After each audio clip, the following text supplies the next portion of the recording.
وعلیکم السلام ورحمۃ اللہ وبرکاتہ. کیا حال ہے؟ خیریت سے؟ ماشاء اللہ ماشاء اللہ.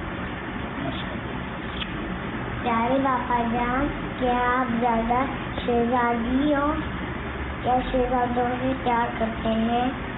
میں شہزادی اور شہزادہ تسلیم کروں اپنے بچوں کو تو اس کا مطلب میں شاہ مانے بادشاہ. تو میں تو غریب ہوں، تو یہ غریب زادے اور غریب زادی ہے. شہزادہ اور شہزادی تو میں اپنی اولاد کو نہیں بولتا. یہ اس طرح کا سوال کرنا نہیں چاہیے. اگر میں بول دوں کہ میں بیٹی سے پیار کرتا ہوں زیادہ تو بیٹوں کو برا لگے گا. اگر میں کہہ دیتا ہوں کہ میں بیٹوں سے پیار زیادہ کرتا ہوں تو بیٹی کو برا لگے گا.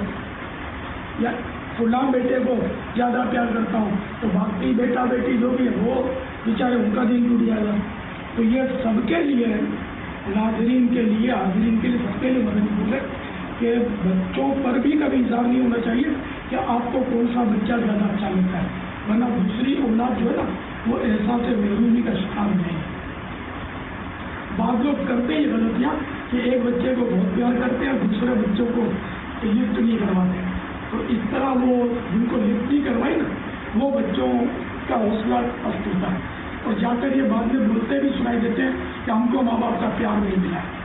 تو اسے ساری اولاد کو ایک ساتھ ترتیب میں رکھنا چاہیے. جیسے دو بچے ہیں تو ایک کو گود میں لے کر پیار کر رہے ہیں اور دوسرے کو بھی کرنا ہوگا. بلکہ ایک دارو پر ایک کو بٹھا دیں، دوسرے دارو پر دوسرے بچے کو بٹھا دیں، دونوں کو باری باری پیار کریں. اسی طرح ایک چیز کسی کو دی تو اسی طرح کی دوسری کو بھی دیں. جیسے کہ ام المومنین حضرت سیدتنا عائشہ صدیقہ رضی اللہ تعالی عنہا فرماتی ہیں میرے پاس ایک مسکین عورت آئی جس کے ساتھ اس کی دو بیٹیاں بھی تھیں. میں نے اسے 3 کھجوریں دی. اس نے ہر ایک کو ایک ایک کھجور دی. پھر جس کھجور کو وہ خود کھانا چاہتی تھی اس کے 2 ٹکڑے کر کے وہ کھجور بھی ان یعنی دونوں بیٹیوں کو کھلا دی. مجھے اس واقعے سے بہت تعجب ہوا. میں نے نبی مکرم نور مجسم صلی اللہ تعالی علیہ وآلہ وسلم کی بارگاہ میں اس خاتون کے ایثار کا بیان کیا تو سرکار صلی اللہ تعالی علیہ وآلہ وسلم نے فرمایا اللہ تعالی نے اس ایثار کی وجہ سے اس عورت کے لیے جنت واجب کر دی. صلو علی النبی.